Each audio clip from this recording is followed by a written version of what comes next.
ವಿದ್ಯುತ್ ಗುತ್ತಿಗೆದಾರ ಶರಣಪ್ಪ ಕುರುಬನಾಳ್ ವಿರುದ್ಧ ಎಫ್ಐಆರ್. ಶರಣಪ್ಪ ವಸೂಲಿ ದಂಧೆಗೆ ಬ್ರೇಕ್ ಹಾಕಿರುವಂತಹ ಲೋಕಾಯುಕ್ತರು ಈಗಾಗಲೇ ಈ ಬಗ್ಗೆ ನ್ಯೂಸ್ ಫಸ್ಟ್ ವಿಸ್ತೃತವಾದಂತಹ ವರದಿಯನ್ನ ಮಾಡಿತ್ತು. ನ್ಯೂಸ್ ಫಸ್ಟ್ ವರದಿಯ ಬೆನ್ನಲ್ಲೇ ಶರಣಪ್ಪ ವಿರುದ್ಧ ಎಫ್ಐಆರ್ ದಾಖಲಾಗಿದೆ. ಶರಣಪ್ಪ ವಿರುದ್ಧ ಲೋಕಾಯುಕ್ತಕ್ಕೆ ಕಾಂಟ್ರಾಕ್ಟರ್ಸ್ ದೂರನ್ನ ನೀಡಿದ್ರು. ವರದಿ ಮತ್ತು ದೂರನ್ನ ಎರಡನ್ನ ಪರಿಶೀಲನೆ ಮಾಡಿರುವಂತಹ ಲೋಕಾಯುಕ್ತರು ಎಫ್ಐಆರ್ ಅನ್ನ ದಾಖಲಿಸಿಕೊಂಡಿದ್ದಾರೆ. ವಿದ್ಯುತ್ ಗುತ್ತಿಗೆದಾರ ಶರಣಪ್ಪ ಕುರುಬನಾಳ್ ಏನಿದಾರಲ್ಲ, ಇವರು ಲೋಕಾಯುಕ್ತರ ಹೆಸರಲ್ಲಿ ಹಣವನ್ನ ಪಡಿತಾ ಇದ್ರು, ವಂಚನೆಯನ್ನ ಮಾಡ್ತಾ ಇದ್ರು, ದಂಧೆನ ನಡೆಸ್ತಾ ಇದ್ರು ಅನ್ನುವಂತಹ ಆರೋಪ ಇತ್ತು. ಅದರ ಬಗ್ಗೆ ನ್ಯೂಸ್ ಫಸ್ಟ್ ಅಕ್ಟೋಬರ್ 27 ಮತ್ತು ಅಕ್ಟೋಬರ್ 30ರಂದು ಸಂಪೂರ್ಣವಾದಂತಹ ವಿಸ್ತೃತವಾದಂತಹ ವರದಿಯನ್ನು ಬಿತ್ತನೆ ಮಾಡುತ್ತೆ. ಆ ವರದಿಯ ಆಧಾರದ ಮೇಲೆ ಮತ್ತೆ ಕಂಪ್ಲೇಂಟ್ ಕೊಟ್ಟಿರುವಂತಹ ಆಧಾರದ ಮೇಲೆ ಶರಣಪ್ಪ ಅವರ ವಿರುದ್ಧ ಎಫ್ಐಆರ್ ದಾಖಲಾಗುತ್ತೆ. ಅದರಲ್ಲೂ ಪ್ರಮುಖವಾಗಿ ಇವರು ಕಾಂಟ್ರಾಕ್ಟರ್ಸ್ಗಳಾಗಿರ್ಬೋದು ಅಥವಾ ಏನಂತಂದ್ರೆ ಬೇರೆ ಬೇರೆ ಹತ್ರ, ಅದ್ರ ಜೊತೆಗೆ ಏನಂದ್ರೆ ವಿದ್ಯುತ್ ಅಧಿಕಾರಿಗಳೇನಿದ್ದಾರೆ ವಿದ್ಯುತ್ ಇಲಾಖೆಯಲ್ಲಿ ಅವ್ರ ಹತ್ರ ಏನಂದ್ರೆ ದುಡ್ಡನ್ನು ಪಡ್ಕೊಳ್ತಿದ್ರು ಅನ್ನುವಂತಹ ಆರೋಪ ಇವ್ರ ಮೇಲಿತ್ತು. ಅದರ ವಿವರವನ್ನ ಕೊಡುವಂತಹ ಕೆಲಸ ನ್ಯೂಸ್ ಫಸ್ಟ್ ಮಾಡಿತ್ತು. ಈ ಬಗ್ಗೆ ಹೆಚ್ಚಿನ ಮಾಹಿತಿನ ನಮ್ಮ ಪ್ರತಿನಿಧಿ ರಘುಪಾಲ್ ಕೊಡ್ತಾರೆ. ರಘುಪಾಲ್, ಇವರು ಎಲ್ಲೆಲ್ಲಿ ಈ ರೀತಿಯಾದಂತಹ ಮೋಸವನ್ನ ಮಾಡಿದ್ರು, ಈಗ ಎಫ್ಐಆರ್ ನಲ್ಲಿ ಏನೆಲ್ಲ ವಿಚಾರಗಳನ್ನ ಪ್ರಸ್ತಾಪ ಮಾಡಲಾಗಿದೆ?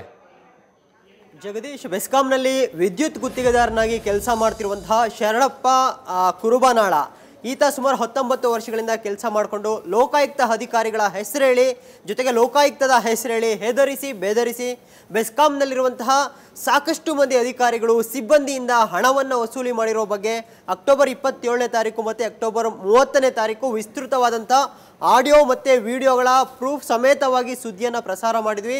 ಅದಾದ ಬಳಿಕ ಬಹಳಷ್ಟು ಮಂದಿ ತಮಗೂ ಕೂಡ ಇದೇ ರೀತಿ ಶರಣಪ್ಪ ಬೆದರಿಕೆ ಹಾಕಿದ್ದಾನೆ, ಹೆದರಿಸಿದ್ದಾನೆ, ಹಣ ವಸೂಲಿ ಮಾಡಿದ್ದಾನೆ ಅನ್ನೋ ಒಂದು ದೂರುಗಳು ಕೂಡ ನ್ಯೂಸ್ ಫಸ್ಟ್ಗೆ ಬಂದಿತ್ತು. ಅದನ್ನು ಕೂಡ ಸಾಕ್ಷಿ ಸಮೇತ ನ್ಯೂಸ್ ಫಸ್ಟ್ ವರದಿಯನ್ನು ಮಾಡಿತ್ತು. ಯಾವಾಗ ಶರಣಪ್ಪ ಕುರುಬನಾಳ ವಿರುದ್ಧ ಆಡಿಯೋ ವಿಡಿಯೋ ಸಮೇತ ಸುದ್ದಿಯನ್ನು ಪ್ರಸಾರ ಮಾಡ್ತೀವಿ, ಈ ಒಂದು ವರದಿಯನ್ನು ಸ್ವತಃ ಲೋಕಾಯುಕ್ತ ಅಧಿಕಾರಿಗಳು ಕೂಡ ಇದನ್ನು ವೀಕ್ಷಣೆ ಮಾಡ್ತಾರೆ. ತದನಂತರದಲ್ಲಿ ಆ ಮಾಹಿತಿಯನ್ನು ಪಡ್ಕೊಂಡು ಜೊತೆಗೆ ವಿದ್ಯುತ್ ಗುತ್ತಿಗೆದಾರರು ಕೂಡ ಈತನ ವಿರುದ್ಧ ದೂರನ್ನ ದಾಖಲು ಮಾಡಿದ್ರು. ಜೊತೆಗೆ ನ್ಯೂಸ್ ಫಸ್ಟ್ ಇಂದ ಕೂಡ ಒಂದು ವರದಿಯನ್ನ ತರಿಸಿಕೊಂಡು ಇದೀಗ ಶರಣಪ್ಪ ಕುರುಬನಾಳ ವಿರುದ್ಧ ಎಫ್ಐಆರ್ ಅನ್ನ ದಾಖಲು ಮಾಡಲಾಗಿದೆ. ವಿಧಾನಸೌಧ ಪೊಲೀಸ್ ಠಾಣೆಯಲ್ಲಿ ಶರಣಪ್ಪ ಕುರುಬನಾಳ ಲೋಕಾಯುಕ್ತ ಹೆಸರನ್ನು ಯಾವ ರೀತಿಯಾಗಿ ದುರ್ಬಳಕೆ ಮಾಡಿಕೊಂಡಿದ್ದಾನೆ ಅದರ ಅಡಿಯಲ್ಲಿ ವಿಧಾನಸೌಧ ಪೊಲೀಸ್ ಠಾಣೆಗೆ ಎಫ್ಐಆರ್ ದಾಖಲು ಮಾಡಲಾಗಿರುವಂಥದ್ದು.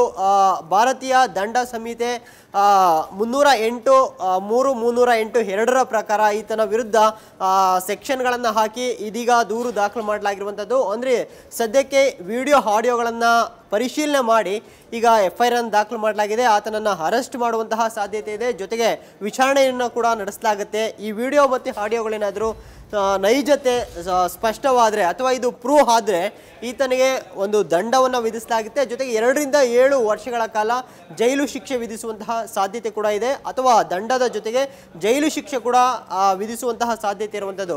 ಒಟ್ಟಾರೆಯಾಗಿ ಬೆಸ್ಕಾಂ ವ್ಯಾಪ್ತಿಯಲ್ಲಿ ಈತ ಎಷ್ಟೆಲ್ಲ ಒಂದು ಕರ್ಮಕಾಂಡಗಳನ್ನು ನಡೆಸಿದ್ದ, ಜೊತೆಗೆ ಅಧಿಕಾರಿ ಸಿಬ್ಬಂದಿಗೆ ಹೆದರಿಸಿ ಲಕ್ಷಾಂತರ ರೂಪಾಯಿ ಹಣವನ್ನು ವಸೂಲಿ ಮಾಡಿದ್ದ, ಜೊತೆಗೆ ಸಮಾಜ ಸೇವೆ ಮಾಡ್ತೀನಿ ಅನ್ನೋ ಒಂದು ಮುಖವಾಡವನ್ನು ಧರಿಸಿ ಯಾವುದೇ ರೀತಿಯಾದಂಥ ರಿಸಿಪ್ಟ್ಗಳನ್ನು ಕೊಡದೆ ಲಕ್ಷಾಂತರ ರೂಪಾಯಿ ವಸೂಲಿ ಮಾಡಿದ್ದ.